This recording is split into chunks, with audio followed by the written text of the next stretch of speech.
To customize the buttons layout in Rainbow Six Mobile, first of all, you will need to click on the gear icon in the top right corner of the screen, and then click on the touch controls, navigate to customize layout, and then we'll be able to adjust all of the settings. First, you will see this small window.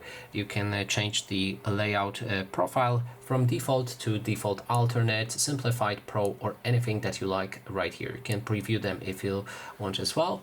Then we have main and observation tools. You can go for main tools and change the view for HUD buttons, and we can switch it to all. We can also switch it to HUD elements only. You can enable or disable visibility list and then toggle on and off any buttons from this list if you like. You can change the scale for the specific button that you've pressed on. So for example, if we go and select all and click on this, we can then change the size for it. Then there's the opacity, which changes the transparency of those buttons. You can make them transparent, or if you want, you can make them more visible. Then finally, you can also click and drag any of those buttons and move them to whichever place you like.